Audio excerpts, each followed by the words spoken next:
Yep. Where's podcast overlay? There we go. Hello, internet people. You didn't put the new Star Wars game in the notes. I don't see it. Did I not put it in there? Respawn Star Wars Jedi Fallen Order.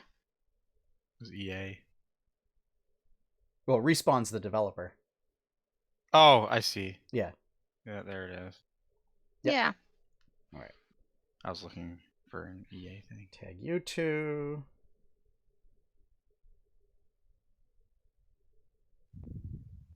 Come join us.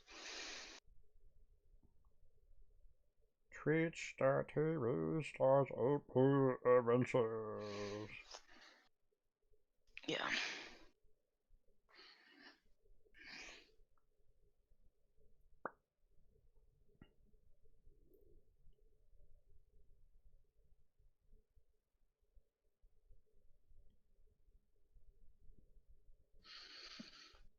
I'm tagging a whole bunch of people.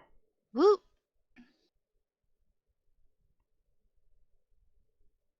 Tag all of the people. What? That's not the right person. There.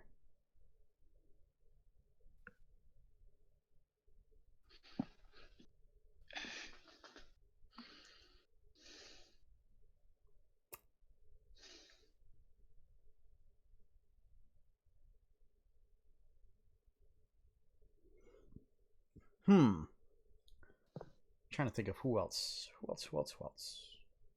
Oh, there we go. There. I mean, that's 8 people. That's probably enough, right? Should To be. tag. So. Yep. Yep. I was holding out hope that there might have been some last minute announcements, but nope.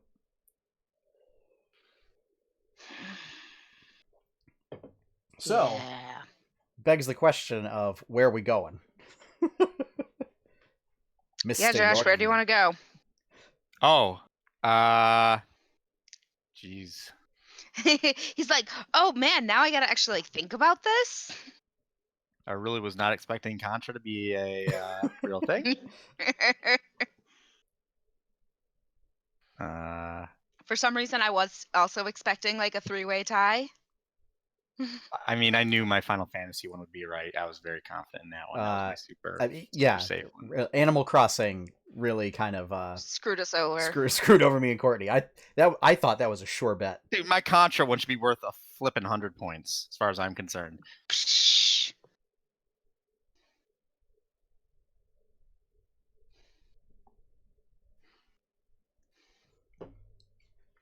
I mean, it doesn't matter, you know. I mean, we could give you 100 points for it. I gave Courtney 1/5 of a point for Sonic, as there is. Oh, I thought you were going to say for Cyberpunk. No, that was that was 0.8 of a point. Maybe. For that.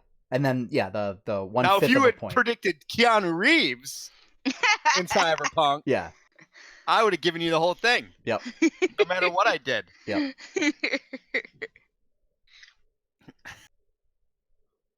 Yeah.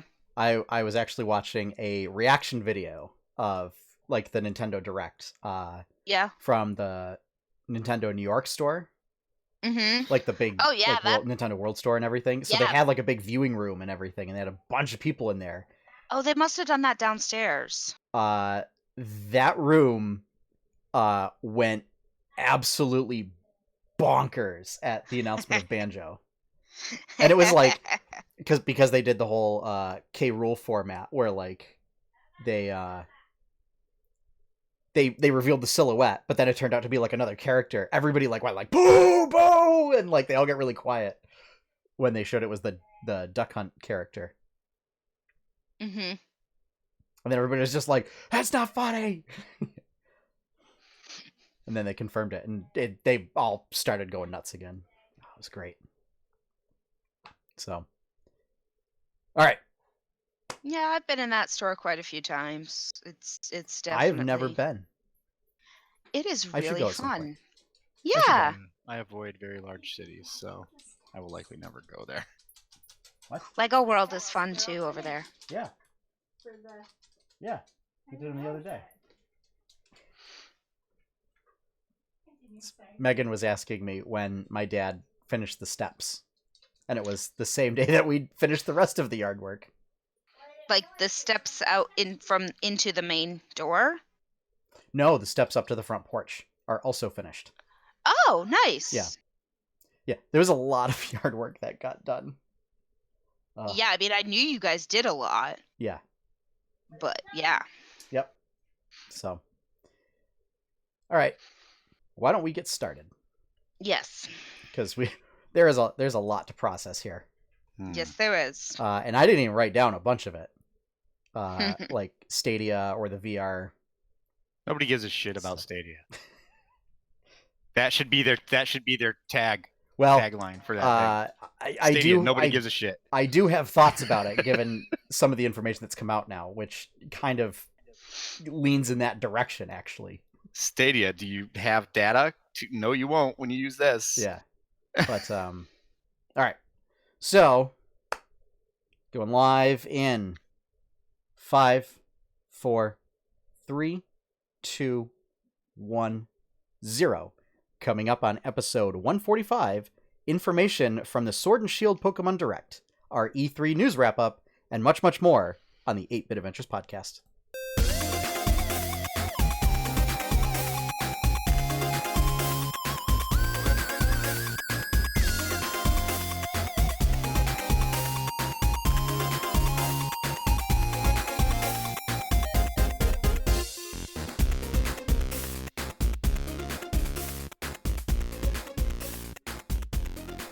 Hello, everyone, and welcome back to our very special E3 2019 wrap-up edition of the 8-Bit Adventures podcast. I am your host, as always, Sean Hayes, a very sad Sean Hayes, as I only received one prediction that came true.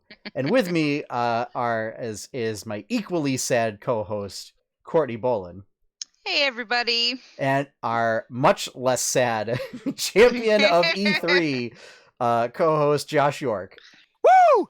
I knew it. Contra. And we knew it. I told you. You didn't want. No one wanted to believe me. That's outrageous. And guess what? I was right. I think, you know what? I decided we're gonna make it a real chicken dinner. And we're gonna go to the Forge for some wings. Winner. I was not expecting that. I'm down for that. Yeah, 100% can get behind that. There we go. Winner, chicken dinner. Yes. Despite the fact that, like, I don't know if PUBG is really in the public consciousness all that much anymore. That was a saying before PUBG, so I don't care. Yeah. But yes, so as far as our E3 predictions, Josh came out on top with 2 points, 2 whole points. Courtney ended up with 1, and I also ended up with 1. Courtney received partial points for a couple of her predictions, and she received 0.8 of a point for the AAA Cyberpunk single player game that everybody's been PS4. Talking about for a year and a half. Yeah. And then 1/5 of a point for the fact that there is a Sonic game coming out. What was the Sonic game? It's Mario and Sonic at the Olympics. Oh yeah. Yeah. But it's enough to count. Sure.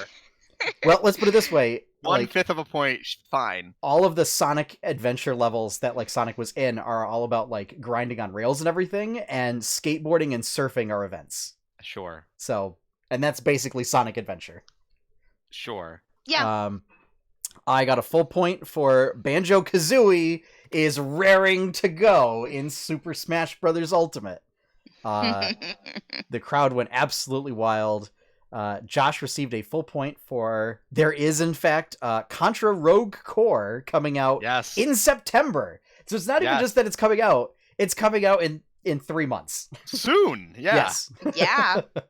And then a full point for Final Fantasy VII Remake Episode 1 coming out in Q1 2020. So it is March coming out 20th, 2020. March 20th. According Here's to the another- notes, we have March 3rd. Did I put March? Oh, I did put Yes. March 3rd. Yep. That might have just been a typo. I might have meant Yeah. to just put 3/2020. Might Yeah. have been trying to do like some European weird date thing. Who knows? No, it was either Yeah. that I added an extra 3 and meant to put a slash. 23/2020. Sadly enough, if Josh and I had gone with like our original predictions, we would have ended up with much more points. What other predictions did I have? Well, FF8 remaster. I know I did say that, and I was like, no, I'm going for the Xenogears. I'm going for the long ball. Yep. That whole Square Enix conference, I'm waiting. I'm like, the next one, they're gonna surprise us with Xenogears. Yeah. And I Mine like, was, maybe they'll do the Nintendo. No.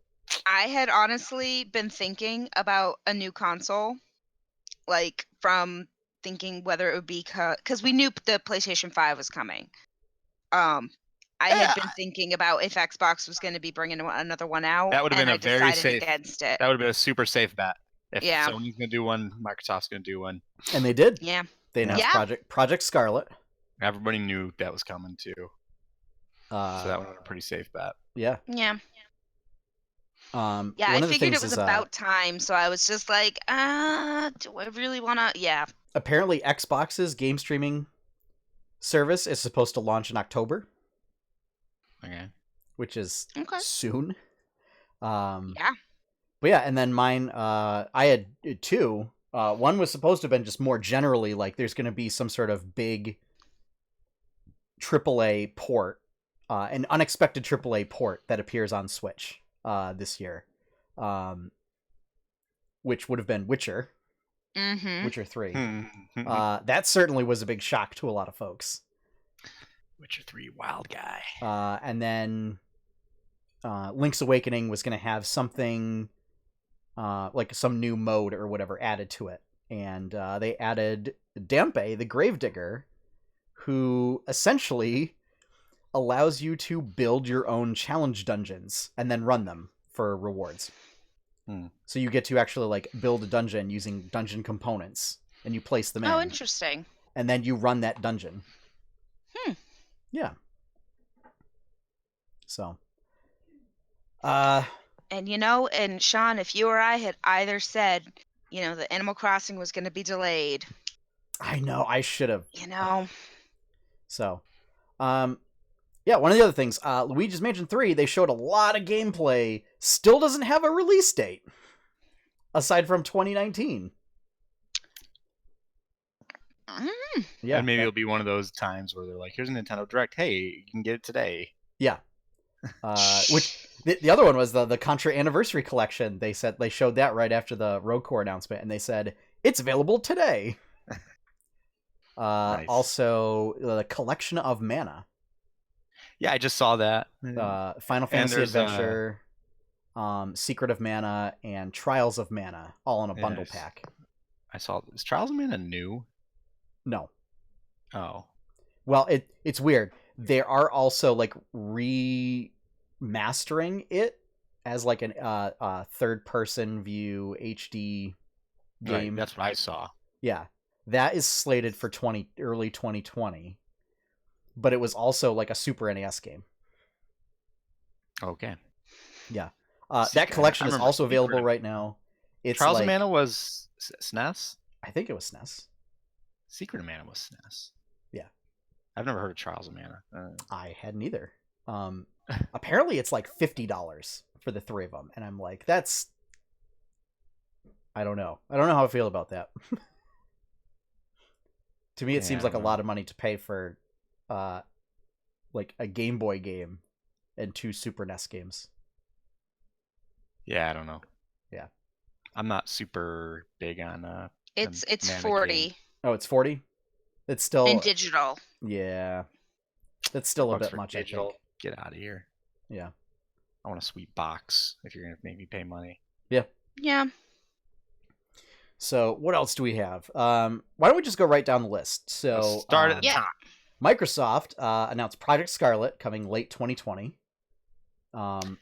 it seems to basically keep on pace or be We'll more see powerful than frame Sony's. rates of up to 120 FPS. Yay, That was just the like big my thing. PC. Exactly. Yeah. And all the PC people are like, okay. But it seems to just, kind of do all the same. And ray tracing was mentioned, so Sony's big thing now is also going to be done by Project Scarlet. Great. So, Awesome. whatever. Who cares? We're going to have two Xbox, consoles crap that basically game. serve Nobody the cares. same niche. Yeah. But they made a big deal about their Game Pass. Some kind of subscription service where you get free games with it. And they want the idea is they're going to do it. PlayStation already does. Great. Yeah, they're going to do a two-pronged approach where with the cloud gaming service where they want you to play your stuff on Xbox, but they also want you to be able to play your Xbox stuff anywhere and everywhere.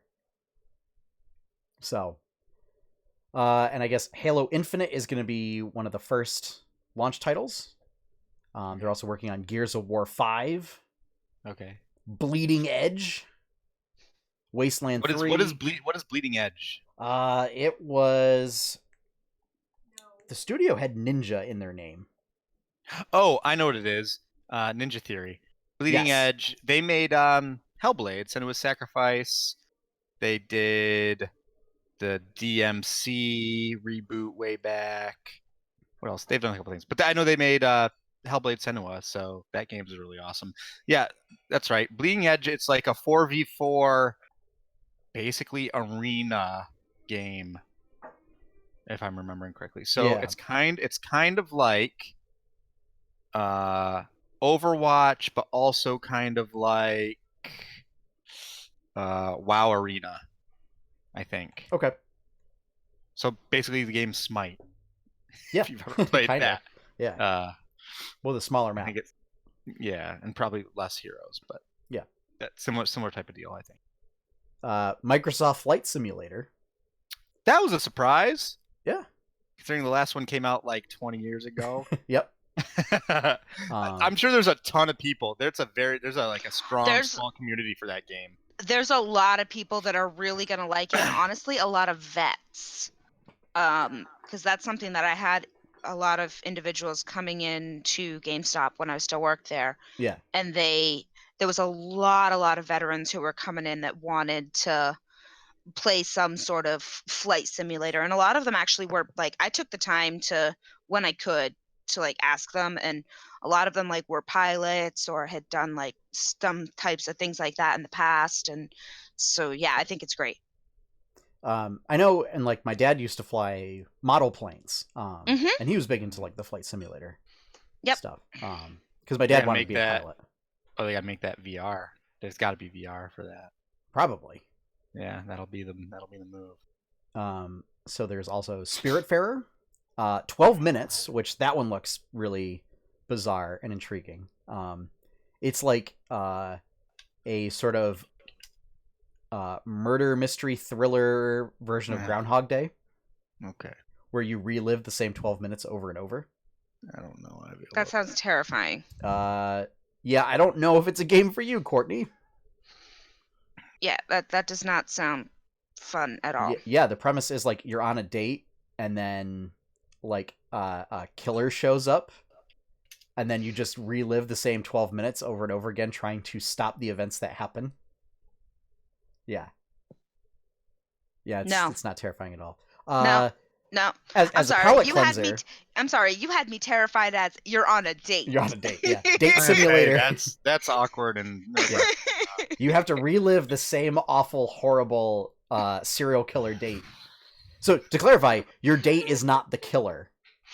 Okay. At least according to the footage that they showed. It's like some guy shows up claiming to be the cops.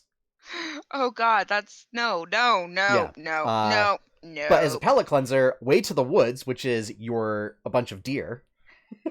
It's like cute little like get deer to the woods game. Oh, that's cute. And then Microsoft just went and bought Double Fine. Okay. So they made a big deal about that. Not like it was a huge studio or anything. I mean, it's a studio. Tim Okay. Schafer. So Microsoft Yeah, ons but they're Psychonauts. They're not right, but I'm just saying it's not like a huge. No, I AAA. mean it's not like Microsoft buys EA or something. Yeah. Or Ubisoft. Right. But yeah, it's still, they made a big deal about it, so yeah. Next up, Squeenix. The most important thing that happened this whole E3 was we got to see so much more Final Fantasy VII Remake. I'm just so happy with so this. the question is, I generally don't feel feelings very often. No, you don't. Does But the this- positives out of the FF7 remake everything's positive. There's nothing bad about it. outweigh the negatives of that kind of really god-awful looking Avengers game? Oh, I never cared about the Avengers game, so I don't. Whatever. You never paid attention, so it doesn't matter anyway. I knew it was coming. I didn't care. I'm over the superhero thing right now, so I just want Final Fantasy VII. I want to be 12 or 13 years old again, and I want my spiky blonde boy with a big sword and a man with machine gun hand fighting robots and monsters in a weird city. That's all. I just want this weird game. Apparently it will take 2 Blu-rays. Yes. So and here's the thing, just for people who don't know, and it's just going to be the Episode first, which is only the first 6-7 hours of the game, the original game. So I wonder, is it basically like just Midgard? Yes, it is just Midgard. Yeah, it's going to end. Midgard. Here's where it'll probably end after the motorcycle chase, Yep. where you get to the end and you're just about to leave the city and go out into the big world. That's probably where it'll end. So my guess is you're probably going to get to explore the whole city. Yeah. Like you can go wherever you want in the city, which you can't in the original game. There's only a few sectors you can go in, and there'll be a lot more side quests and weird things to see and do along with the main story. So yeah, I'm super in on it. The combat looks really cool. It's half action combat, but with like a time slow thing that goes into like your normal JRPG menu and pick spells or items or special abilities or whatever. You don't have to stick with one character. You can switch between your characters, which I was worried about. I'm glad you could do that. It's just, it looked really, really good. I'm so happy. It looks good. There's nothing, everything about it looked great and smelled great, sounded great. It's just, I'm happy. I will say one nitpick. He's nitpick. I'm happy. I know. Goal is to survive until March of next year. And then they also are remastering FF8.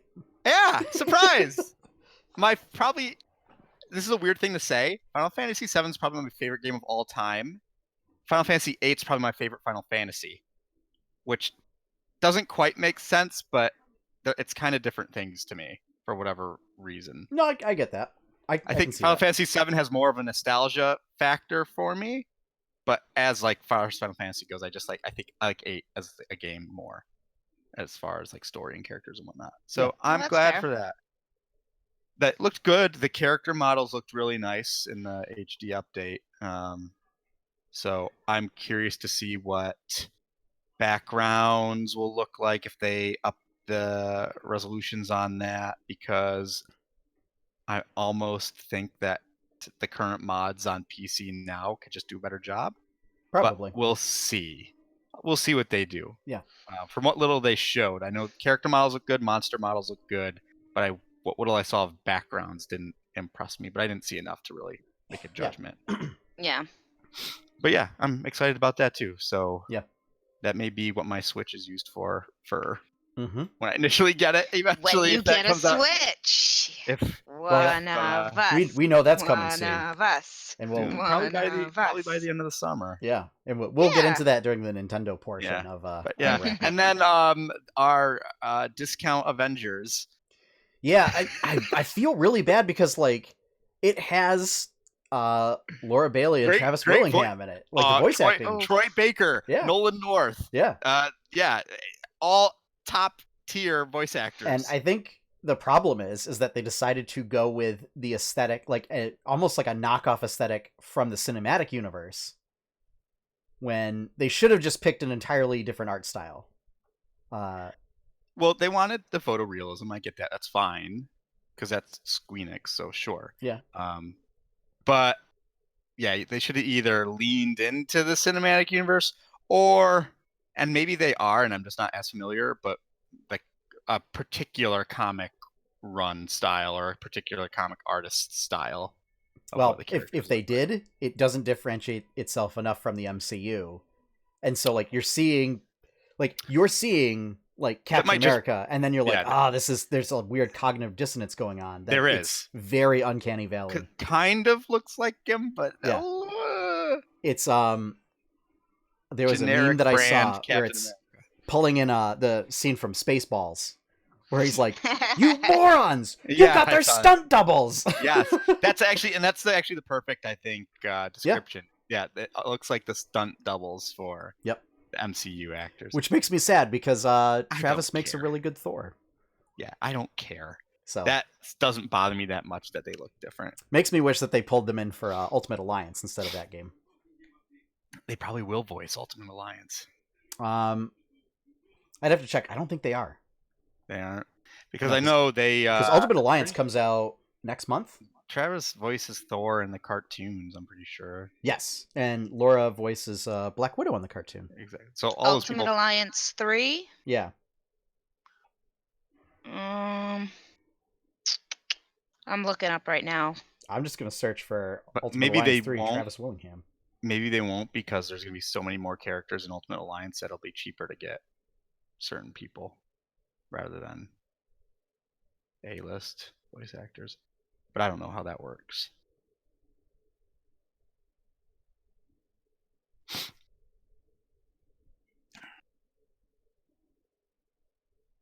I'm just not super interested in the Avengers game. Period.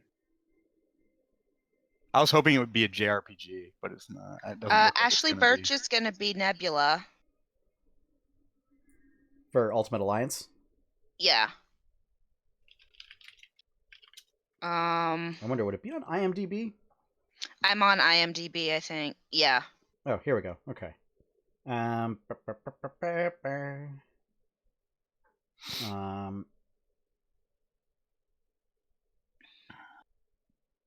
Yeah, aside from that, there's not. I don't even see Thor in the character list. Yeah, it's weird. But he's It's totally in there. Yeah, totally not there though. Thor really quick, because Megan decided to start watching Game of Thrones, and I don't want that to be picked up on my microphone. Oh, Steve Bloom, Wolverine. Yeah, that's good. Mm-hmm. Good old. I was gonna say Josh Keaton's gonna be Green Goblin. Yeah, I'm not getting a whole lot of the cast because Thor is definitely in that game. So, but yeah, yeah, they don't have that in there yet. Yeah, according to IMDb. Yeah. So you know. All right. So next Final Fantasy VII Remake, the biggest thing, the best thing that's going to happen in video games for the next year. Just so you know, nothing else matters. Okay, good to know. Okay.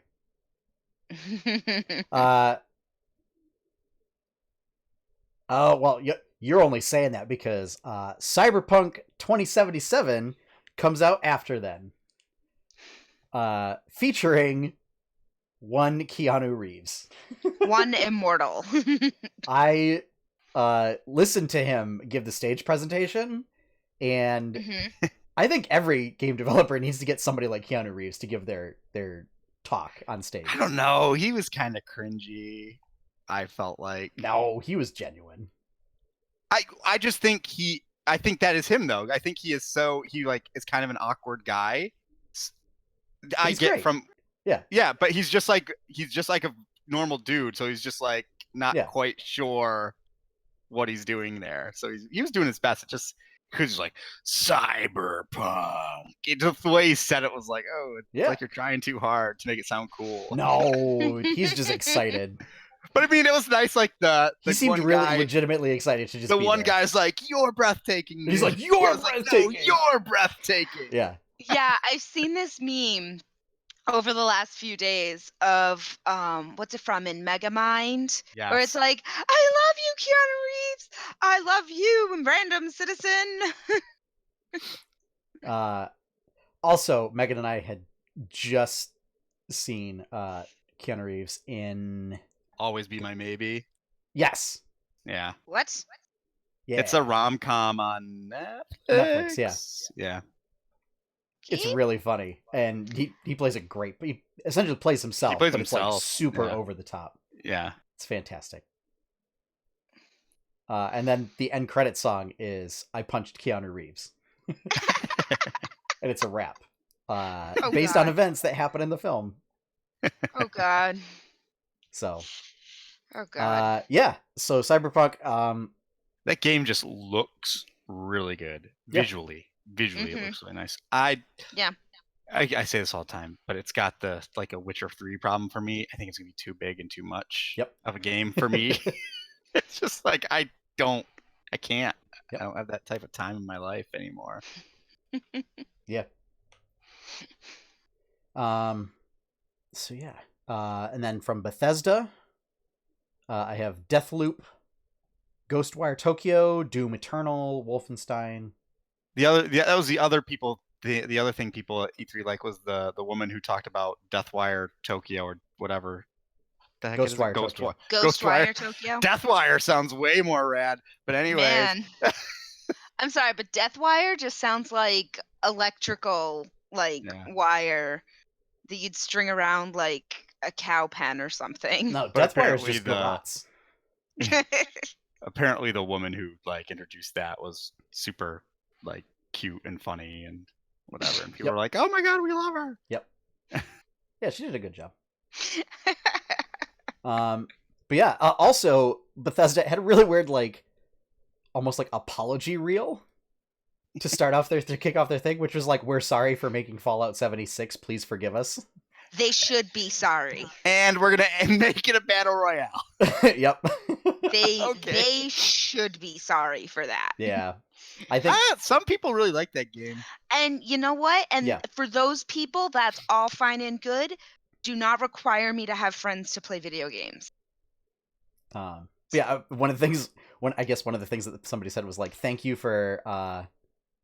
How did it go? Thanks for the refund. No. It was like, thank you for essentially like taking task with us or something like that. Thank you for keeping us honest or something like that or whatever. Mm. It was just like, thank you for yelling at us for when we screw up. So thank you for making us go sit on the naughty stool. And Yeah. So that was just a little Doom- weird portion of their presentation. Doom Eternal looks like, I mean, of course, like the most metal thing ever. Yep. So that's pretty awesome. And I think they also had an announcement for like the Elsewhere expansion for ESO. It's already out. yeah, that's been. I don't know if it was like I've known about that. Let's put it that way. I don't know if it was like a mini expansion or a patch or whatever for it. No. Mhm. Yeah, with the Wolfenstein, they brought up that Youngblood is going over to Switch, right? Yep. Okay, that's what I figured it was. Yep. See, I'm aware of some things. Yeah, that and I'm pretty sure that and Doom Yes. are both coming to Switch. Yes. So All right. Yep. yeah. From Respawn and EA, Star Wars Jedi: The Fallen Order, It's Force Unleashed 3? kind of. Basically. I don't want to play Force users. I don't like Force users. I do. I just want it to be fun. I don't want to play Space Wizard. Why not? Because I don't want to play Wizard. I don't even care. I just want it to have a good story. I don't think it will, but Aw. whatever. Yeah. I think they're gonna lean more into like you're a Jedi, rather than here's a cool story. Yeah. Yeah, that's. I think so. Especially because EA is somehow has got its hands in it. Yeah. So we have the Yeah. developer is called From Software. Famous for Dark Souls, Bloodborne, Yes. Sekiro. And they're making a game called Elden Ring in a collaboration with George R.R. Martin. and Hidetaka Miyazaki.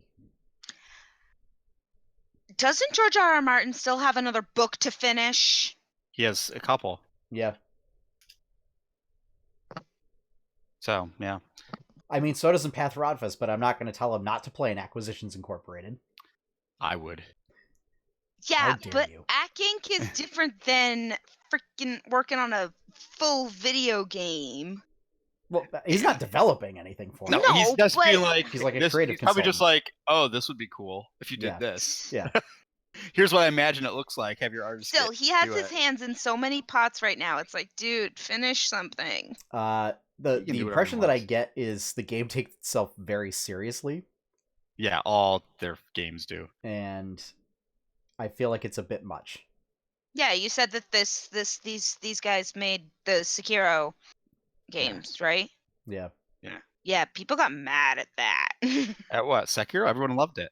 Second one, the Shadows Die Twice, the one that just came out. Yeah, everyone loves it. I've seen a ton of people get really, really mad about Well, it. are they mad about the difficulty?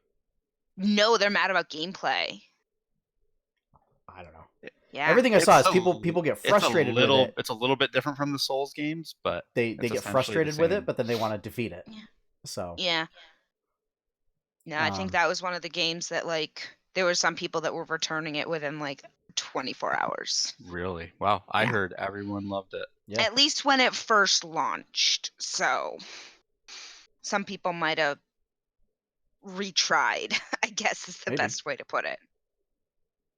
um, But yeah, I heard a select amount of people on the internet were quite upset with Sekiro. yeah, I didn't necessarily. I thought it looked great. I watched some gameplay videos of it. Definitely looks very, very difficult, but It's Samurai Dark Souls. yeah. yeah, Yes, it's but gonna it be very like difficult. looks awesome. Um, Again, though, I myself can't play those types of games, but I can watch them. yeah, You know, that's half of it, right? Yeah. From Ubisoft, Watch Dogs Legion.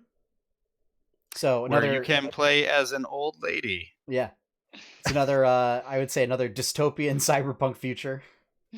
Maybe. But it's not a new IP. I was so, gonna say, but it's not a new one because it's part of the Watch Dogs. Yeah. So kind of Yeah. focusing a lot on England, if I recall. The whole gimmick in that game is you can play as any NPC in the world. Yep. In that game. Yeah. And you can take control of them and play the game as them. Yep. Hence why you can be an old lady. Yeah. Hacking Oh. people's phones as old lady. Yeah. Hey, granny hackers! Nobody Yeah. suspects them. Apparently not. I'm getting a slight echo from Courtney. From me? Oh, don't have it now. I don't Oh, know. okay. So, I'm like, oh, okay. they've also got Roller Champions. So What I think is that? Ubisoft's making a roller derby game. Oh. Oh snap, Heather! They're also doing so Just Dance 2020. Mhm. Yeah. It is also coming out for the Nintendo Wii. What? Okay. Yep. What? Yeah. Just Dance has consistently been released for the Nintendo Wii, and continues to be You get the for this time. nunchucks. It's like the only released game that gets put out for it. Yeah, that's interesting. Yeah. Okay. Rainbow Six Quarantine, Mm-hmm.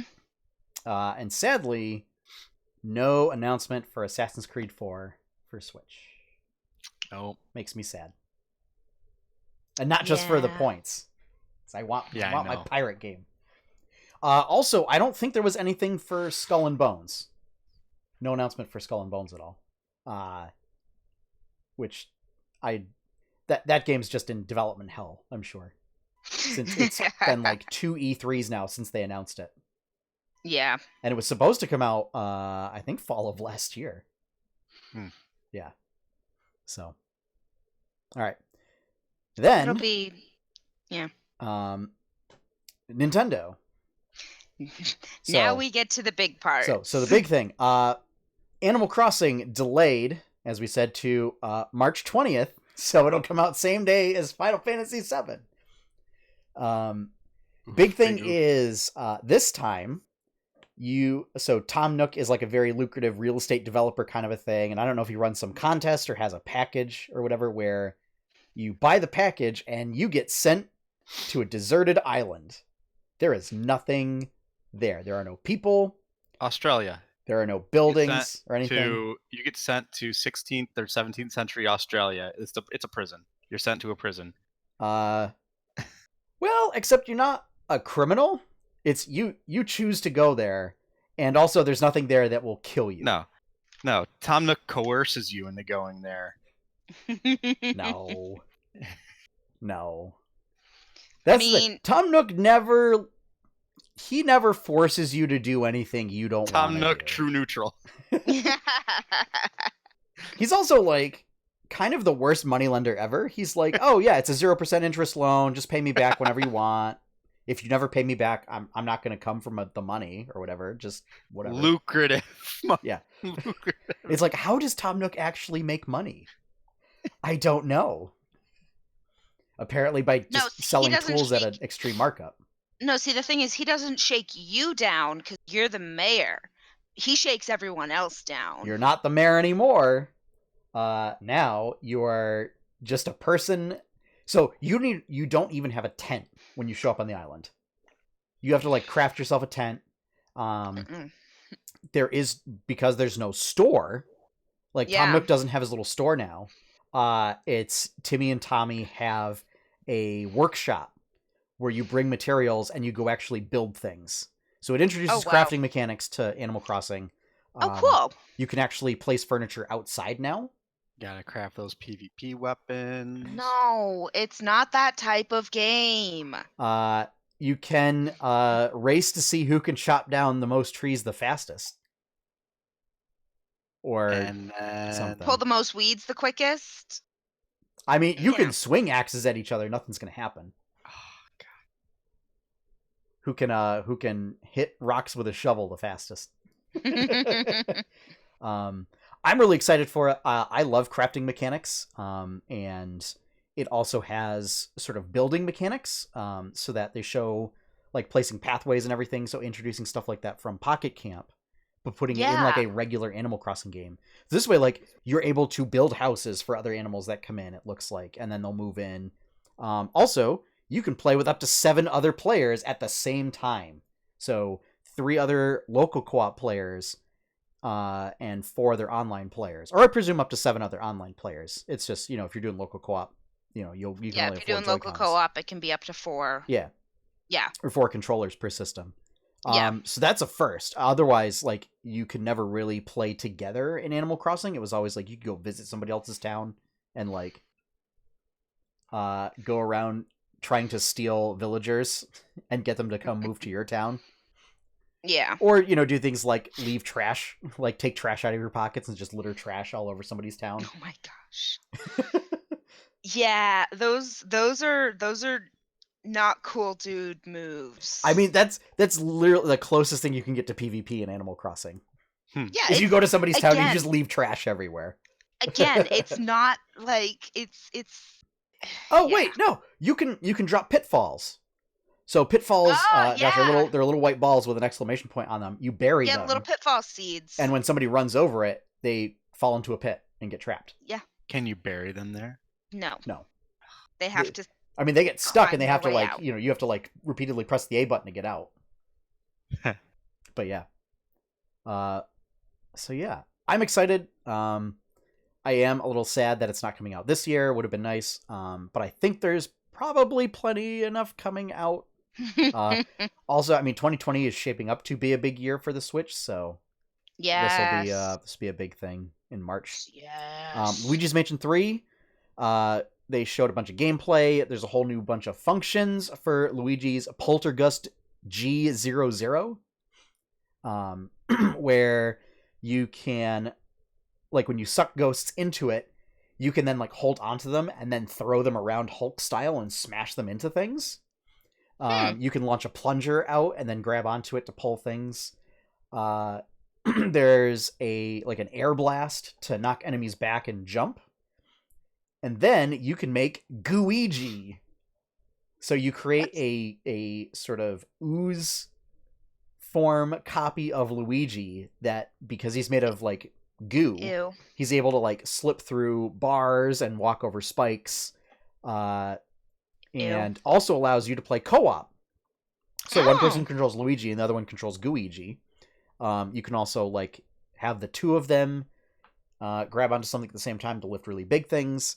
The downside is, because he's made of ooze, if he touches water, he gets washed away and melts. Oh. Yeah. So, but it apparently takes place in a big haunted hotel. So it's a giant skyscraper Tower of Terror-esque hotel. I was gonna say, wait a second. Is this Hotel of Horror like meets The Shining meets Luigi's Mansion? A little bit. Yeah, they Okay. showed there's like, and like different floors have different themes. So there's one which is like a cinema theme, and one of the big ghosts in there is like a movie director who needs his megaphone, or I guess you need his megaphone for something or whatever. I don't know. But yeah, there's also multiplayer modes, so that'll be interesting. Of like both catch all the ghosts or other stuff like that. I'm all about all of these games getting so many multiplayer modes and things Yeah. like that. Like, I like that it's an option as well. Yeah. As we said previously, Witcher 3 coming to Switch in 2019. Yeah. I may pick up that game for Switch, so I can play it on the go. We're getting Resident Evil 5 and 6 in the fall. That'll be interesting. Though they introduced that kind of weird. They said maybe worst main series of the Evils. Yeah, but at this point it will be. Guess what? The Switch will have Resident Evil 0 through 6. In Resident Evil 5, Chris Redfield literally punches a boulder. Doesn't Yep. Isn't one of the Resident Evils set in an asylum? Is that 7 Biohazard? No, 7 set in like Louisiana mansion. Like kind of. It's a mansion. It's just a kind of mansion. thing. Okay. It's not even a mansion. It's like a weird plant. I don't know. Just like a southern gothic weird place. Yeah. House. Yeah. It's a big old southern plantation house in Louisiana. Kind of. Yeah. I thought that one of them was set in like an asylum or something. No, 0 is set on a train and a laboratory. One is set in a mansion and a laboratory. 2 is the police 2 is station. set in a police station and a laboratory. Yeah. They always There's end in always a a laboratory. laboratory. They always end in an umbrella laboratory. 3 is just another thing. It's also the police station in Raccoon City. It's happening parallel to 2 from just a different character's point of view. Mm-hmm. 4 is set in Spain. 4 is just Spain. Yeah, Spain. And 5 is Africa. Africa. Yeah, again, just like generally Northern Africa. Northern Africa, because it's more desert-like. 6 is all over the place because there's 3 separate stories that are all over the place. Yeah. And then 7 is Louisiana, like plantation. Courtney, you might be thinking of Silent Hill. Thank you. Silent Hill takes place in just spooky town. Yeah, but I'm pretty sure there's a bunch of parts of it that take place in an asylum. There's a part there's a part where you walk through a school. It was super spooky. Yep. I will. Here's a quick tip or quick story. My middle brother. So I was at the very end of Silent Hill, and I had my game saved. My middle brother loaded my save while I wasn't home. Went in and like wasted all my ammo just for no reason. Saved over it, and I came back to try to beat the game. And I couldn't because I had no ammo and I couldn't go back anymore to get it. I about killed him. Oh my gosh. That's not my youngest brother that you know. That was my middle brother that you met. But and it's not like Resident Evil 7 where in theory you could finish the game by using the knife. Yeah. I want to see somebody try that. Is like beat the final boss with a knife. Whatever her name is. I don't think you could. Probably not. I think because if you get close to her, you're gonna get That's how that fight works. If you I get think close. they also give you a rocket launcher in that final fight. The final fight, you have to so the house turns into a monster basically. Yeah. Spoilers for the end of Resident Evil 7. The house turns into a monster, and like you're hanging up in the air, and Chris Redfield comes in a helicopter. Yeah. He's like, "Take this," and he drops a pistol on the ground after you get dropped, and you pick it up, and it's like this.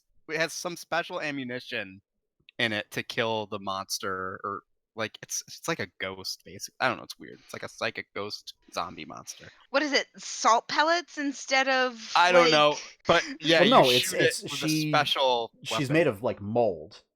Yeah, she's made of mold, and like she like possesses people's minds through the spores or something. She infects things with the spores, and the spores Yeah. eventually take over. Yeah, Oh, weird. and like Yeah. she can control like tons of different people at once, almost like hive mind type deal. Ooh, She is hive mind. literally a humanoid parasect. Yeah, that's a great game, by the way. Resident Evil 7 is an awesome game if you like scary games. Yeah, I watched other people play it. I would not be able to play that game. It's a Yeah, fun I game. It was watched. good. I watched. I loved it.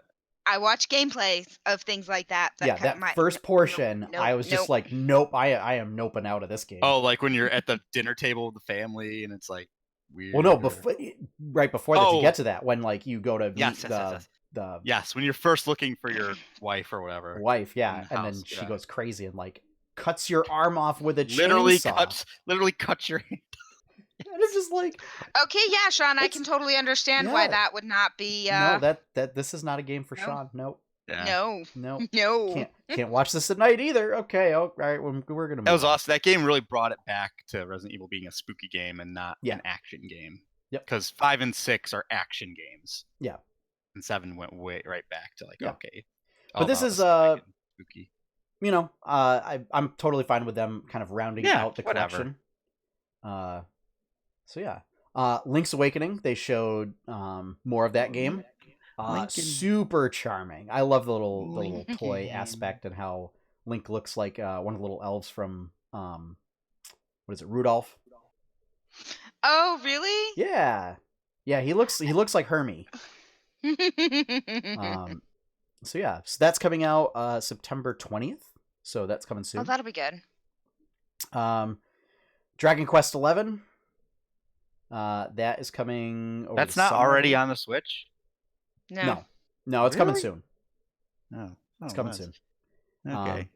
But the Hero and Banjo Kazooie were announced for Smash Brothers. Oh. Yeah. Which Dragon Quest hero? Which one? All of them. Huh? So it's Oh, the it's Hero. Which different Dragon skins, Quest different hero? skins. Yeah, they're Yes. different Gotcha. skins. Yeah. Gotcha, So one of gotcha, them's like the pirate one, another one's like the weird blue-haired one, another one's like the Yeah. original one, and then there's like the Trunks looking one from 11. Yeah. That was the one in the trailer, and I was like, "It's Trunks."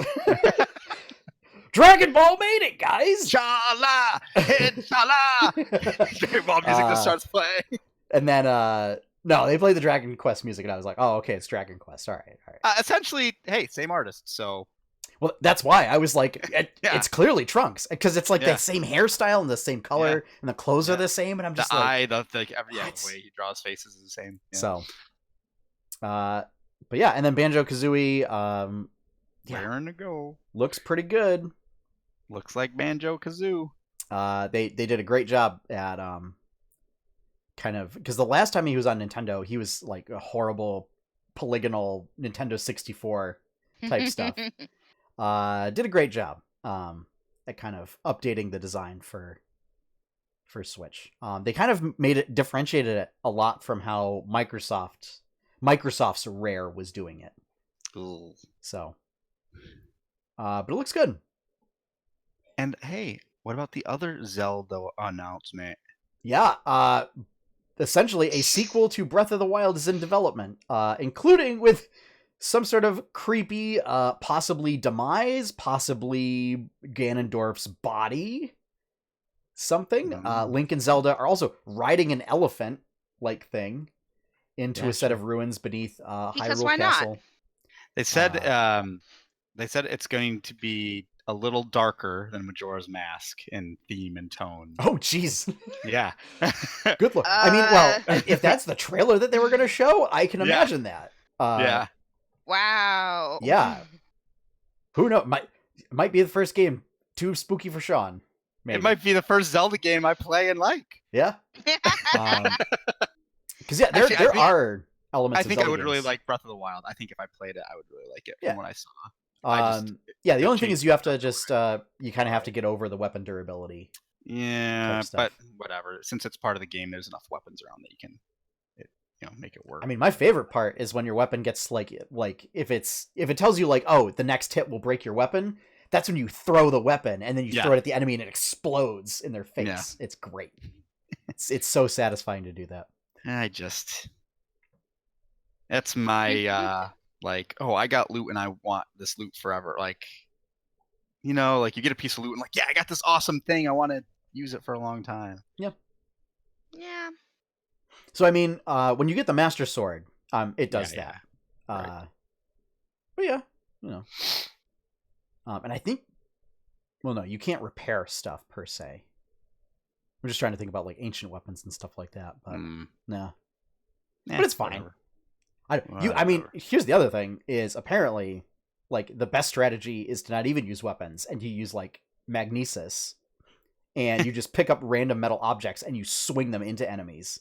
Yeah, is like the preferred strategy. Or to use stasis and like pick a boulder and just rocket boulders into enemies. Yeah. I mean, sometimes that's what you gotta do. Yeah. So yeah, Breath of the Wild sequel. Yeah, I was totally surprised. It was something that I think a lot of people have been hoping for, that they would do a Majora's Mask treatment of Breath of the Wild, and looks like that's what we're getting. We talked about that at one point, not that long ago. I think we did. Yeah. I mentioned it to somebody. It must have been you if I was talking about Zelda. Probably. Mm-hmm. I know they certainly mentioned it on like a bunch of Nintendo podcasts that I listened to, like IGNs and stuff like that. We're like, oh, well, they should do this, and because they have the engine and they can do stuff. Also, might satisfy a lot of people that were unhappy with like the dungeon design in Breath of the Wild, since obviously if it's focusing on ruins and underground and being a little darker and everything, might focus more on sort of dungeon crawling and dungeon exploration and puzzles and traps and stuff than Breath of the Wild did. So yeah. We also got some more gameplay footage of Daemon X Machina coming out September 13th. Nice. What I saw looks like Xenogears meets Monster Hunter. Fine. Was like essentially but in the place of like for Monster Hunter, it's you're a guy using weaponry to fight monsters and then making better weaponry out of monster parts. And instead it's you're a guy that pilots a mech and you're fighting giant mech monsters. And then when you defeat them, you're taking their parts and adding them to your mech to make it better. Heck yeah. Yep. That's fine for me. And then Astral Chain, which I saw that on Twitter and I was like thinking about it. Someone had posted like, so apparently average humans can't see the monsters that show up or the monsters that like the police force use. So they're basically stands. We are basically playing JoJo's Bizarre Adventure, but as the police. And I was just like, oh, this is great. Stando cops. I may pick up this game. I was kind of on the fence about it before, but having it essentially be JoJo is kind of like, you know what? Maybe I should. That comes out August 30th, so that's also really soon. I know what? I forget who I saw it, but there was a Dragon Ball game. I forget what it was. Oh yeah, there's some kind of Dragon Ball RPG. Yeah, honestly, I wasn't that into it when I saw it. Yeah. There's also a Panzer Dragoon remake coming to Switch. Oh, really? Yeah. I remember when that came out a long time ago. I was like, you know what? I've never played this game, but I like rail shooters. And it has dragons. There we go. Yeah. I mean, have dragons. It's really hard to fully mess up when you. I always remember I'm going to make my E3 2020 prediction. Oh man. Legend of Dragoon will be remade or remastered. Okay. Announced. All right. You want me to pencil that one in? I'll remember. Okay. Okay. And then we did get more Sword and Shield news. But why don't we go right into that, because there was also the direct. So they talked about there will be wild areas, which are basically just like outside of towns and cities. So it's almost like an overworld. Pokemon will be walking around in the wild areas. And then in areas of tall grass, there will be like an exclamation point that pops up, and then you can go interact with it to get a random battle. So completely removing random encounters from the game. In the sense that, like, if you're running out in the overworld, you're not going to get suddenly thrust into a battle. You can actually see Pokemon coming and try and avoid them and stuff. Controllable camera, which is like a given, but since this is the first time that Pokemon's really doing kind of an overworld type thing. And then the new gimmick mechanic is they're doing away with Mega Evolution. They're doing away with Z moves. It's now Dynamax. And it's, what can Dynamax do for your Pokemon? Which is apparently make them giant monster sized for 3 turns.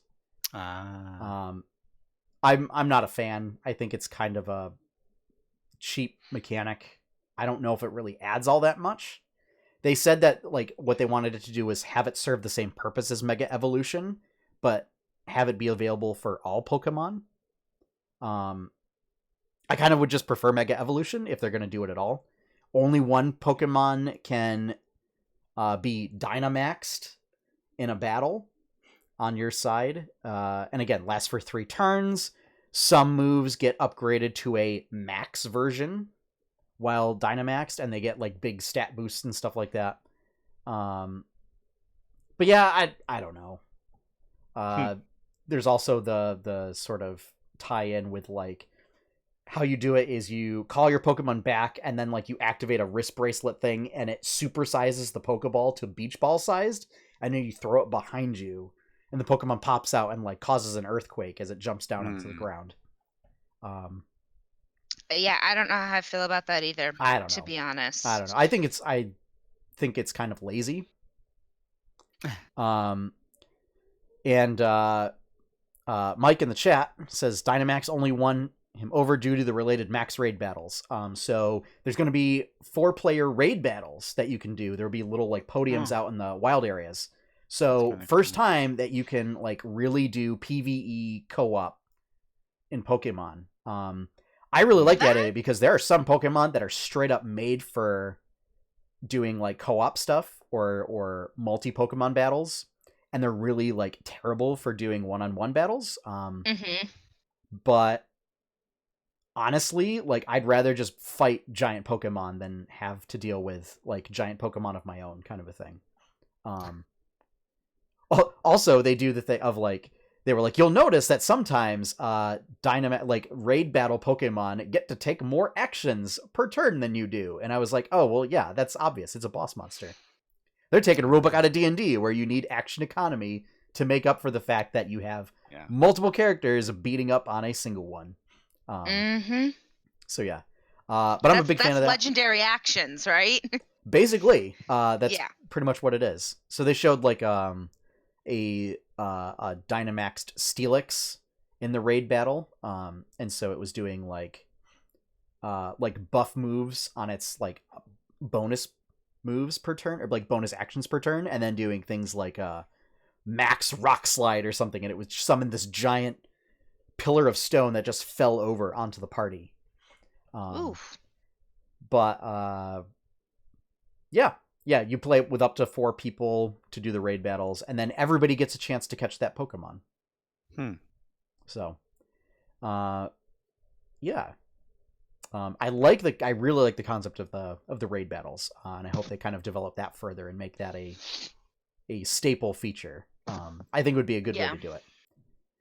What I'm not a fan of is the fact that there are no plans to bring over, there's no plans for a national Pokedex, and you will not be able to import Pokemon that are not in the regional Pokedex.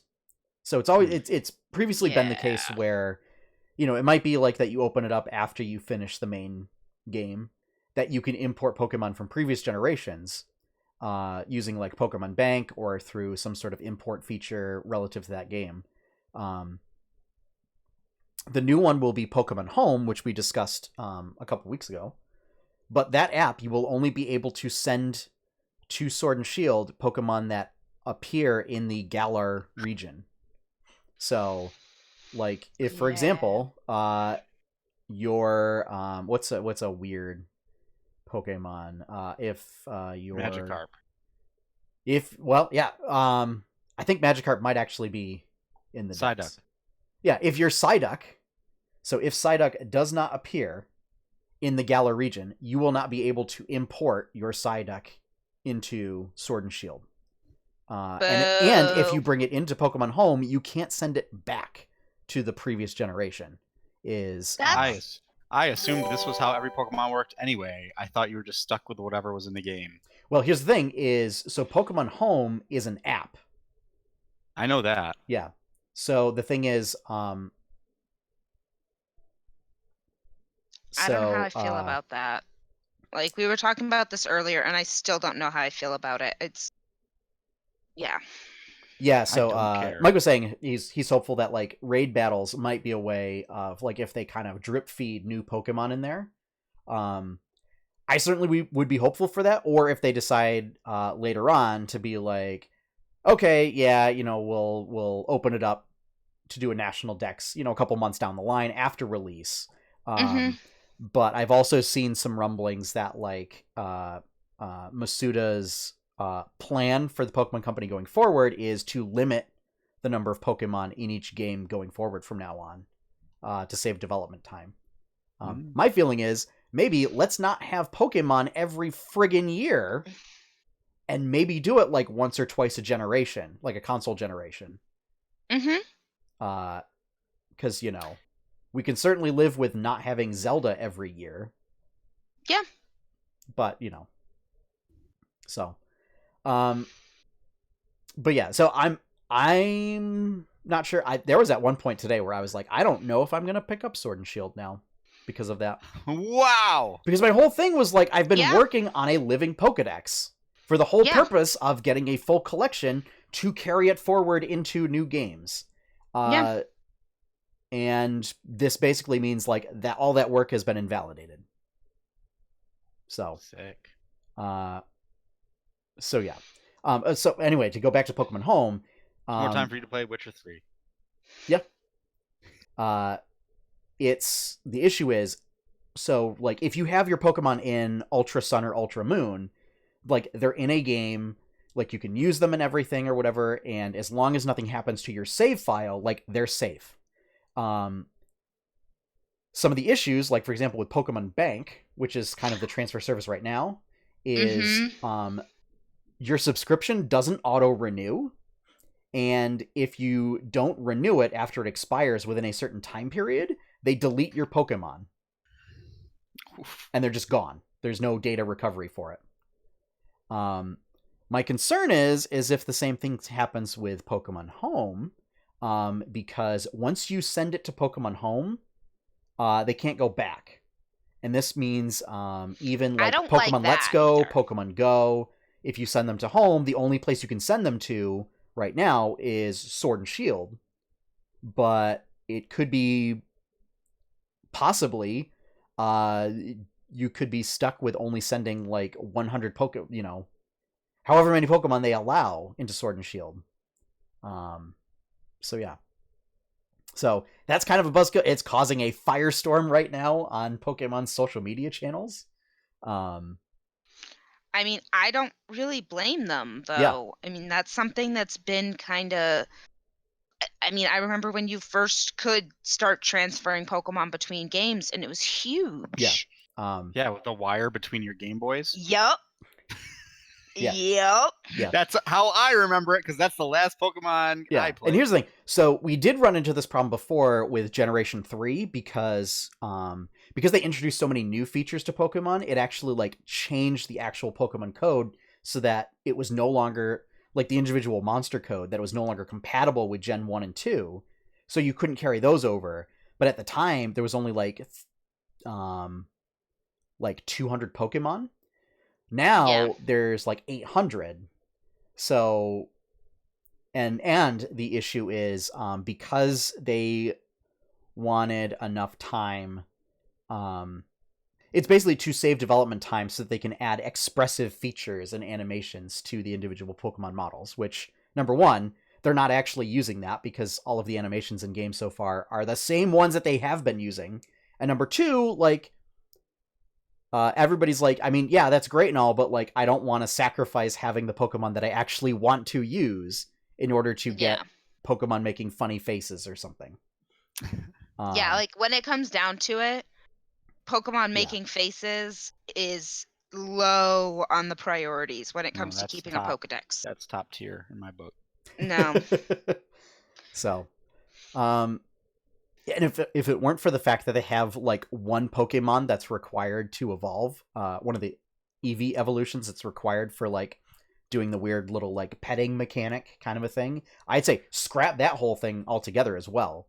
But you can't because there's an evolution tied to it. Yeah. Also, it's confusing because it's affection, which is different than friendship. Because there are also EV evolutions tied to friendship. Yep. But not affection. And it's like, just... Yeah, isn't it the fairy type one that's... Yeah, so Sylveon... Yeah. Oh, Mike said they did scrap and change how Phoebus evolves. Okay. I mean, the simplest way is just make it an item, you know? You could say, like, you have to have, friendship with a certain number of Pokemon or something and get the friendship bell, and you have to give Eevee the friendship bell and have it evolve in order to evolve into Sylveon or something. So, yeah. As far as Pokemon that were revealed, new Pokemon, we got, is it Wooloo? Am I pronouncing that right? Wooloo? Sure. Wooloo? Sure. I've seen that little sheep with so many Glocks in its mouth. So many guns in its it's mouth. a new sheep Pokemon that's like this just ball of wool with like little sheep legs and face sticking out of it. That apparently just like rolls away from danger. You mess with the flock, you get the Glock. That is what my newsfeed has been filled with. Nice.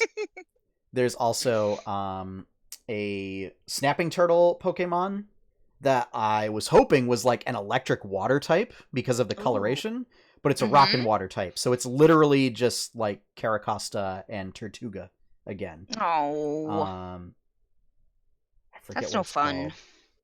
Oh, I need to add Pokemon in there. Otherwise, I'm just going to get snapping turtle stuff.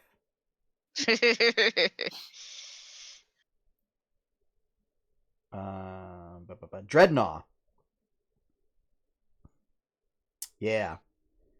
Yep, Dreadnought is kind of a super angry... he's a bite Pokemon. Gets Strong Jaw and Shell Armor, which are, they're pretty good abilities. There's also Corviknight, which is a steel flying type. It's a big armored raven that's like 8 feet tall, and it's used for flying taxis.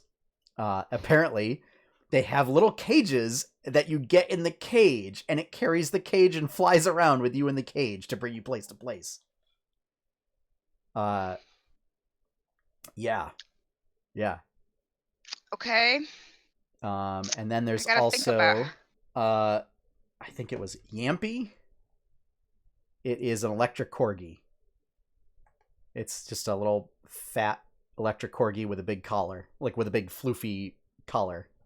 So yeah. And then there were a couple grass types, like cottonseed type grass types. So yeah. My hope is that at the very least, if it's going to be Sword and Shield, that we're gonna get the Hone Edge, Doublade, Aegislash line, because if we don't, like, what's the point then? Mm-hmm. So, also the legendaries are wolves. One carries around a sword, so everybody's like, "Oh, it's Sif." Oh, it's Dark Souls. Yep. And the other one has a shield on its face. Okay. It blocks attacks with its face. Okay. I mean, it's not the first Pokemon to do that, but so yeah. So yeah, I will likely end up getting it and just being irritated, and very vocal in my opinion. But yeah, it means all that time and energy I spent putting into breeding the Turtwig army is for naught. Unless of course Torterra makes it in which case then yeah, I'll just overrun Galar with my army of Turtwigs, which are like the little baby starter version. They're a grass type turtle. They're also a snapping turtle Pokemon. So I'll show you the next time you're over, Josh. On Friday, actually. Which we'll get into later. But, Friday. I have a little plush Turtwig. Yeah. Mm-hmm. So I really just want to hope that that I will be able to do Turtle Team. My turtle squad. Team Of Blastoise, Caracosta, Torterra, and whatever the fire one is. I can't remember the name. I really can't remember the name. Wow. Firetull.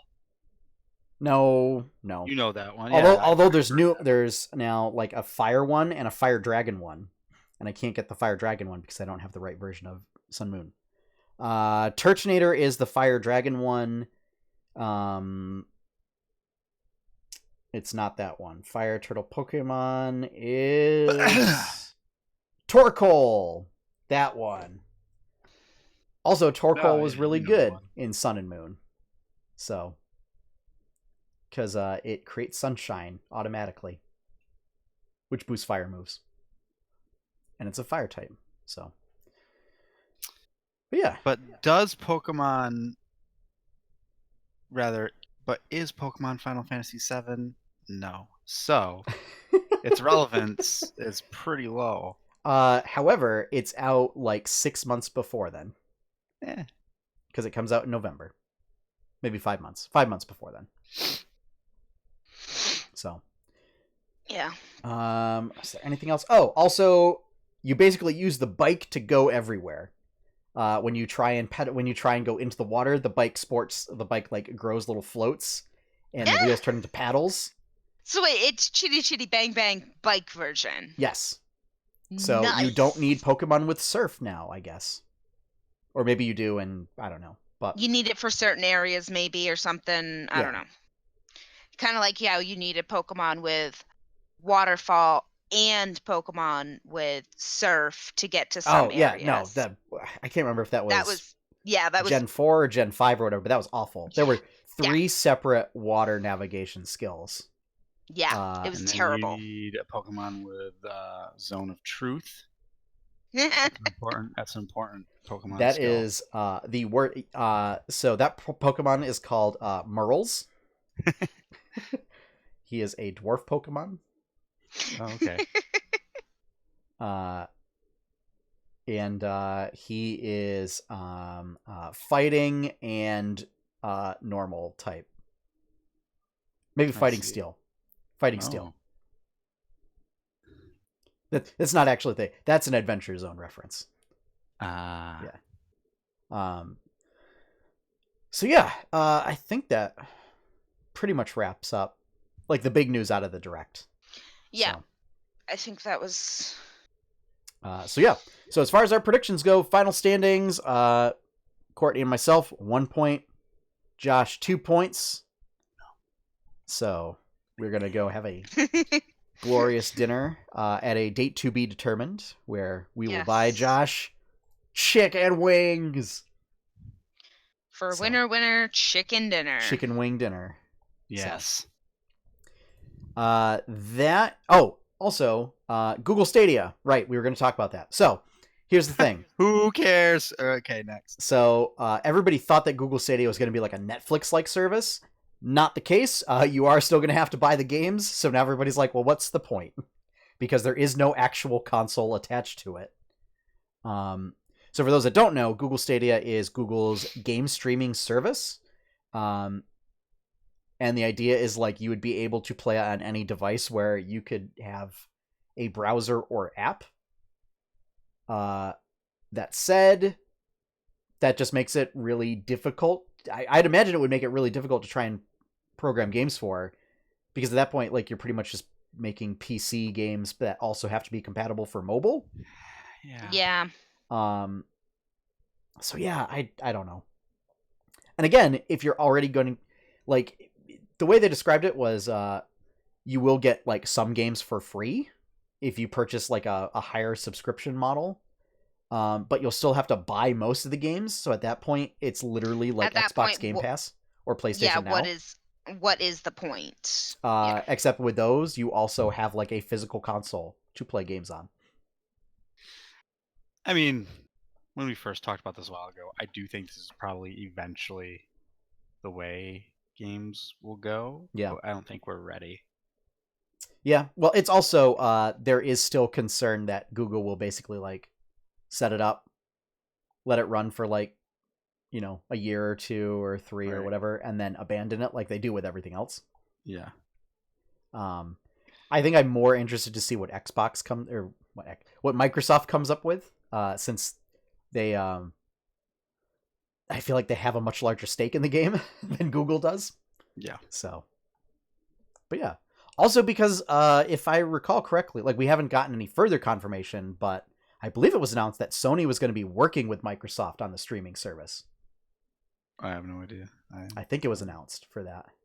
But obviously, because Sony wasn't at E3, there was no information for that. Yeah. So, all right, that is going to wrap up our E3 coverage. Do we have any final thoughts on the show itself? Any big takeaways or whatever? It was E3. Yeah. Kind of. Yeah. Oh, also, I watched for Final Fantasy VII news, and I got Final Fantasy VII news. Nintendo felt the need to do Bowser memes in their direct. Obviously. I'm sorry, but what do you seriously expect now? They had King Bowser come out in like a suit and tie and everything or whatever, and then like when they mentioned that Bowser was going to come out and present, and then later like he goes to speak, and then Doug Bowser's like, I believe they're talking about me, and then there was like and he's like, they're like, yeah, no, the mix up thing. And he like awkwardly like goes to like walk off one direction, like, no, you got to go that way, and he's like, and he like walks off screen. It's great. I love it. Yeah, I love that they're leaning into it.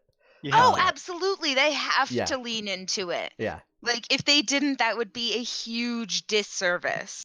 And I saw it was on Nintendo of America's Twitter, like Doug Bowser was doing like, oh, like, this is what I'm going to be wearing today. And it was like Bowser socks and Bowser shirts and stuff like that kind of a thing. It was great. I'm pretty sure he has a jacket with Bowser on the back of it. Yep. Like Letterman style or like Jersey style. Yep.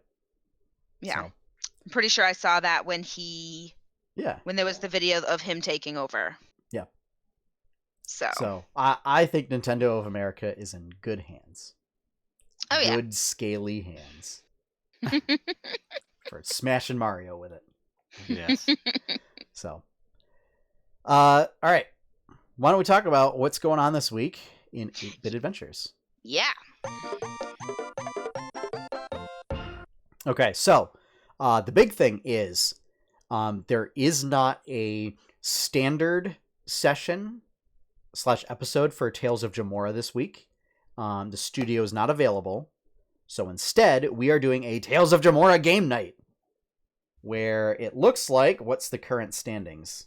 I'm pretty sure it's Smash. I think I'm the only one so far that's actually voted for Overcooked. I think we're also still waiting on a few vote from a certain co-host. Oh. In the room. Or is he abstaining from voting? We may never know. I mean, so currently right now it's 2-1 Smash Brothers Ultimate over Overcooked. So the idea is we're going to be playing one of those games on stream as our D&D characters, and using some sort of like custom stuff put in to replicate the D&D characters. And we will be taking questions from the audience about Tales of Jemmora. So, yeah. man, I gotta have answers ready for stuff. Yeah. So, bring your questions, post them in the chat, and we will answer them live. Yeah. While either cooking up a storm or fighting furiously. I also thought about doing a custom mode where it was like basically like 3 heroes against like a boss monster, to do it that way, so that it could be like a co-op boss battle fight. I think that might be interesting to do, where I will play as the boss monster. Yes. And then that way, like, it's all the 3 people working together kind of a thing as a party. But yeah, so that is the big sort of programming change.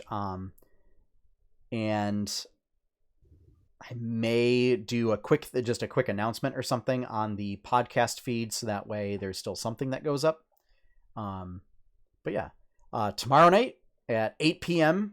Eastern Daylight Time, Part 9 of SteamWorld Quest. Hopefully this will be the final part of the Let's Play series. We're basically right at the very end, so that might be it. And then after that, well, so if I finish it with enough time before the stream would normally end, I may switch over to Cadence of Hyrule, since that comes out tomorrow. Oh, that's right. That is correct. So, but yeah, otherwise, next week might be doing Dauntless. So, think of it like super fast Monster Hunter with Fortnite graphics, or Fortnite art style. I'm still having a blast with it. So, Berkshire Bites came out this week. Yeah. Megan and I reviewed the 6 House Pub up in Williamstown. So, oh, nice. yeah, we had a pretty good meal. Megan's coleslaw was a bit weird. And the decor is very farming like. I feel like pastoral. I've been there before. Probably. It's right up on Route 7. It's like a big white barn. Oh, yeah. I've been there for some fancy event dinner things. Yeah, the menu's it's pretty definitely good. It's definitely an interesting setup. But it's really nice too. It's not like it's a bad. It's just one of those, like, I felt like more walking into just like walking into like what you'd think of a tavern. Almost. I can see that. Yeah. But like there's a lot of sort of farming decor. So a lot of like there's like coat hooks that are chickens. There's a lot of like paintings of cows. Stuff like that. So but yeah, no, the food's really good. I had a barbecue grilled chicken sandwich. And Megan had, they called it the Rachel, which was kind of like a turkey Reuben. But yeah. So. And then we got maple bourbon ice cream. Ooh. It was really good. Fancy. Yeah. And then for comics this week, started Chapter 3. Yeah! I was so happy. So, yes. And then for patrons, you're going to get a Pokemon Sword-themed Monty comic this week. So be on the lookout for that. Yay! Yep. It was perfect. It's like, oh, look, more dogs. Yes. All of the dogs. Yes. All of the puppers. Well, and it's got to be sword-themed, because Monty's not bulky enough to use a shield for a face. So, and yeah, and obviously he's got to be that, because he's not a corgi, so he can't be a yamper or yampy or whatever it's called. Yeah. Unfortunately, he is not. So, all right. Yeah, I think that wraps up. Oh, and also art stream next week. Mhm. I will put an update as to what we'll be doing for the art stream Cool. because I'm not quite sure yet. I also might want to venture into doing either like minis or maps on the Patreon. Ooh. So I might start doing like maps on the art stream. I don't know. Nice. So yeah. Trying to think of a couple new interesting ideas for the Patreon. So maybe offering battle maps and stuff, as that's certainly very popular now. Oh, yes. And then doing like alternate versions for higher tiers, kind of a thing. Doing like a base version for free, and then doing like alternate versions requiring a higher tier. Yeah. So we might do that. Might do something else. Don't know. We'll All figure it out. Why don't we get into quest log?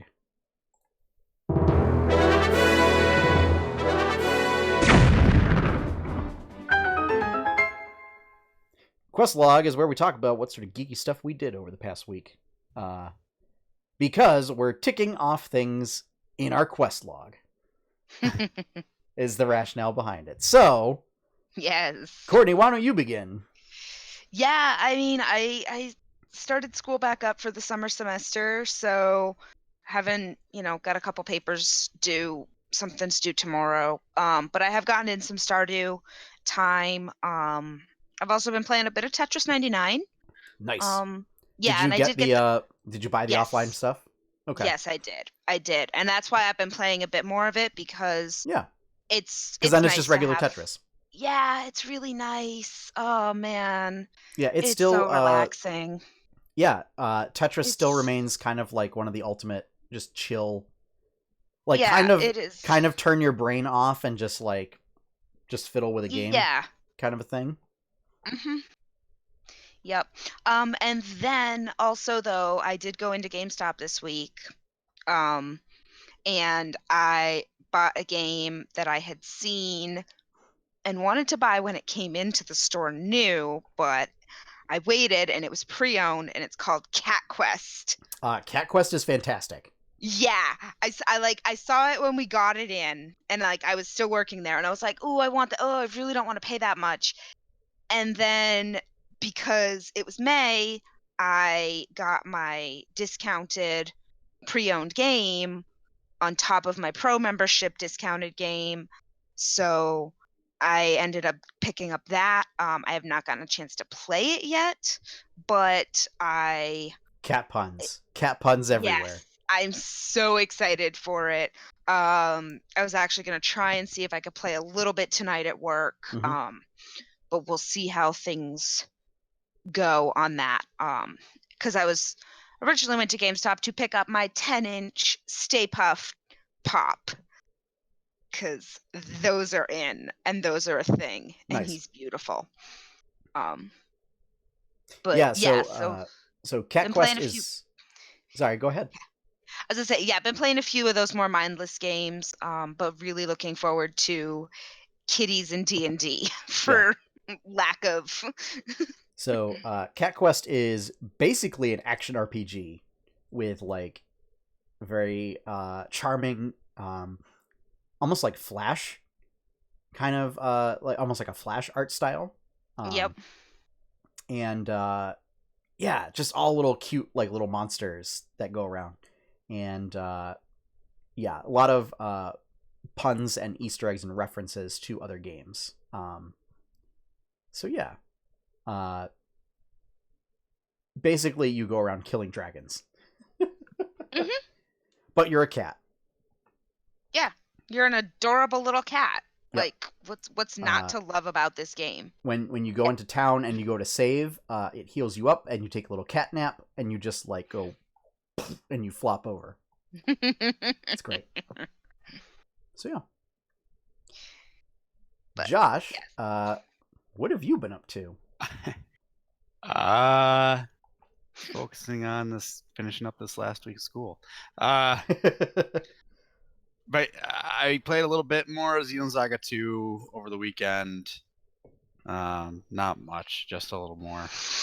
I didn't have time to fully dedicate myself to an RPG quite yet. Yeah. So a little bit of that. Played a couple matches of HOTS just for funsies. And I reinstalled Borderlands 2 yesterday because there is a new DLC that we talked about before. It did come out that bridges the narrative gap between 2 and 3 that's coming out later this year. Oh, okay. It was free It was free to anybody who owns Borderlands 2 already. Oh, nice. Oh, that's awesome. And it's not like insignificant either. It's like a 10-hour oh, wow.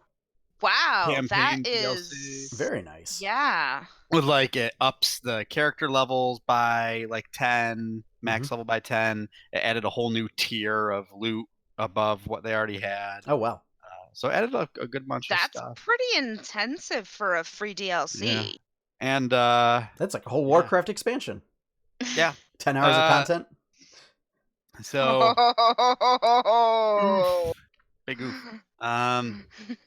Hey, why not? Yeah, so I was just getting used to playing the game again, because it's been years, literally, since I've played Borderlands. Yeah, and you want to make sure that you're ready when 3 comes out. No, and I just wanted to play new DLC, and it's fun, and I kind of want to get a little bit into it again, and I really, really, it's one of my favorite games of all time, so it's fun to play it again. I played today when I got from work for a little bit. Just messing around, trying to get some levels, and I got a new legendary gun dropped. So I was like, nice, and it was an assault rifle, which was perfect for the character I was playing. It was perfect, all worked out. It's like nice, feels good, man. Now the only problem is, will that ever get essentially outpaced at later levels? Oh yeah, because it all level scales. So for now, it'll be good for like 5 or 6 levels, and then. That's the problem that I have with playing things like Torchlight and Diablo or whatever. Is if I get like a really good unique set, like I get a bunch of unique legendary weapons like really early on, and then I'm like, I don't want to get rid of them. No, they're so much better. And then like 10 levels later, I'm like, oh no, I finally. And that's fun. Then you find something better. So you're like, oh, nice. Yep. Yeah, and I just noticed because I was checking to see what DLC I do and don't have, and the Handsome Collection for Borderlands 2, which is just like everything. It's Borderlands 2 and all the DLC that ever came out for it. Okay. It's on sale for like 95% off on Steam. What? Oh, well, there you go. So I picked up all the extra DLC that I didn't have. Yeah. Which was, I had a lot of it, but there was a few small things I didn't have. So I figured I'll pick that up. Yeah. Just so I can muck about with it. Now that I'll have summer vacation coming. So yeah, it'll be some fun time. See if I can get my group back together if they want to play. Getting the band back together. Yeah. And yeah, that's what I've been doing. I'm looking forward to summer breaks because there's a lot of stuff I want to play. Like I never finished Resident Evil 2 Remake. I'd like to do that. Yeah. Devil May Cry 5. I got like halfway through that. I didn't finish it. And there's old PS2 games I want to play. And, yeah, there's just a lot I want to play, and now I have a little bit of time to actually do that. Yeah. So, yeah, looking forward to the summer. So, before I get into what I've been playing, is I picked up this Ghosts of Saltmarsh. Saltmarsh. Oh. With the limited edition cover at Purple Dragon. Cool. So this is a collection of adventures and kind of like a little miniature pseudo campaign setting. Kind of a thing. Very nautical themed, so I love it. Josh hates it. Yeah. Including rules for doing boats and boat stuff. Yeah. Yeah. That was really the big reason why I picked it up. And was not expecting to get the limited edition cover. I honestly didn't even see it because like it doesn't have a lot of them identifying markings on the it spine. Doesn't look like the 5e books. Yeah. And so I picked it up, and then I had actually picked up a regular cover, and Nico goes like, "Well, you want the limited edition one?" I was like, sure, throw it in there. Swap this out and throw it in there. Nice. So I picked that up. Haven't really gotten into it a whole lot, as I have been playing Dauntless basically every night with Seth Brown. Lot of monster hunting. That's not actually in Monster Hunter. But yeah, we're getting to the point where we're doing what are known as dire patrols. So you can either pick a specific monster to hunt, in which case you the benefit is you go after that monster, and then you break parts, kind of like Monster Hunter. You break parts off and get those items, or like kind of random items from a loot table based on what you broke, as well as like other items for completing the hunt and everything. Or you can do a patrol, and the patrol is based on an element. So you might pick like fire patrol, water or frost patrol, earth patrol, and it'll give you a list of monsters that are that is randomly selected, and you don't know what one you're gonna go to fight until you get to like the prep screen. So the advantage to that is you get basically like additional crafting items that are guaranteed when you do that. And then they do like daily bonuses. Like the first 2 that you do, you get like double the number of orbs, like elemental orbs, kind of a thing. And I really like the way to do it so that at a certain point, you also need to do dire patrols to upgrade your gear, which instead of giving you elemental orbs, give you, I don't know, some other orb material. But you still need elemental orbs to upgrade your stuff. So you still have to go back and do like the easier content to get elemental stuff. And another thing they do differently from Monster Hunter is they do mastery quests, where you're given specific tasks to do in relation to a specific monster or a specific weapon. So one might be like, stagger this monster 10 times with a hammer. So it gives you an incentive to like go back and fight other monsters with weapons that like you might not normally use, in an effort to like you get more to finish out those quests. In which case you get like a box of item sort of equipment enchantments, kind of a thing. It uses a similar like decoration slot system that Monster Hunter does, and they come in like core packs or whatever. But yeah, so we've been basically playing that. There are some, like, once you get into the later ones, there are some really cool monster fights. There's one monster called Valamir, which is a radiant monster, and it's like a big dinosaur with almost like a Hercules beetle head. So it's like got like, you know, regular like dinosaur, like a triceratops like head, but it's got like a horn and then a big horn snout that curves up. And it's got radiant globules like all over its body, and it shoots lasers out of them, but it also will like summon a bunch of like lanterns that shoot lasers out of them in different configurations, and summon like spinning orbs that will go around it in a pattern. So like if you figure out the pattern, you can like run in, get some hits, and then run out without taking any damage. It will also spawn buff crystals that if you run into it, you get buffs, which might be like you regenerate health over time, you get a radiant shield, you deal bonus damage on attacks. And my favorite part is like after a certain time period, it basically like summons the Bifrost, and a big radiant beam of light shoots down, and it just like lifts up. And you see this big, bulky dinosaur-like thing just lift up, and its little feet are dangling, and then goes and zooms up into the sky, and then beams back down in another location. So it's just like, I must go, my people need me. And then it's gone. I love it. It's my favorite monster, easily. And really inspirational for doing like a big, interesting D&D boss fight, I think. especially with like I'm gonna give you beneficial items, like beneficial buff items part. Right. That I think makes for an interesting thing. So yeah. I also picked up so to prepare for Cadence of Hyrule, Crypt of the Necrodancer was on sale for 80% off on the Nintendo eShop for Oh, for a wow. total of $4.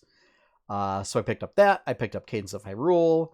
I also picked up Moonlighter because that was also on sale. That is a game in which you play as a shopkeep who sells items to adventurers.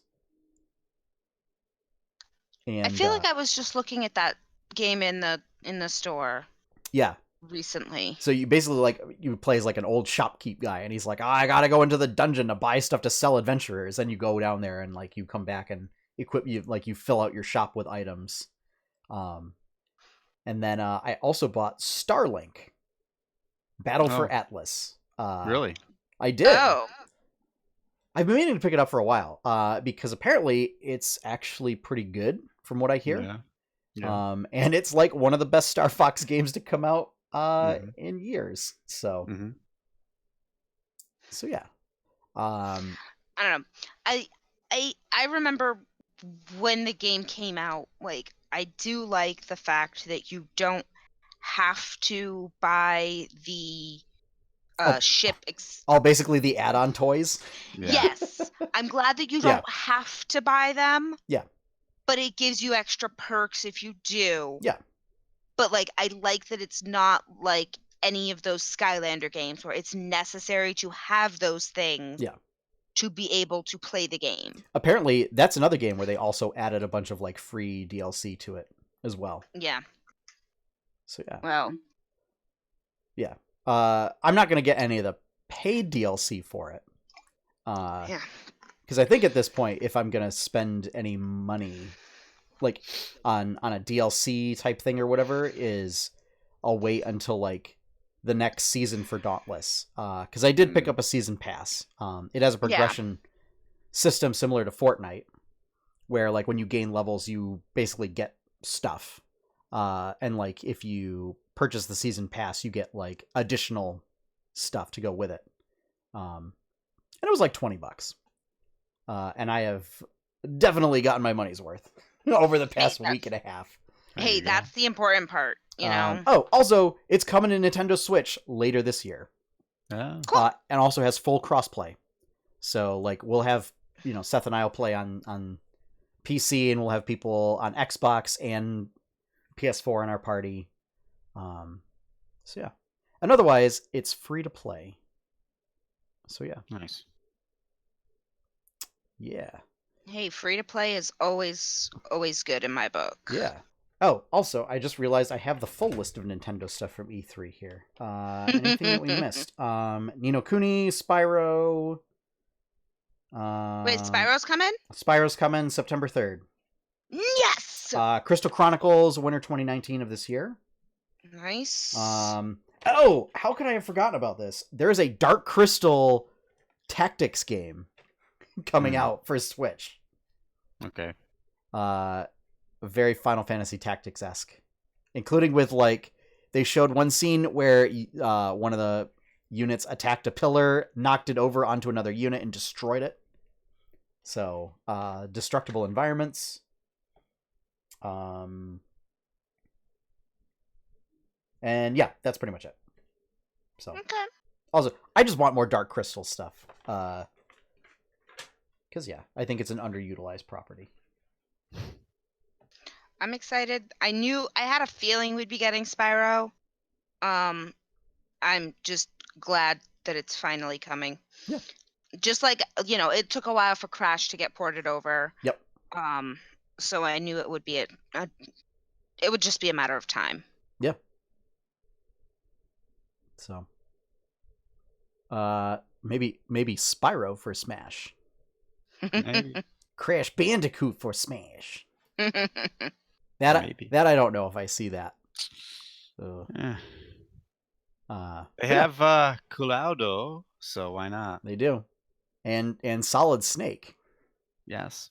Yeah. No gear. Yeah.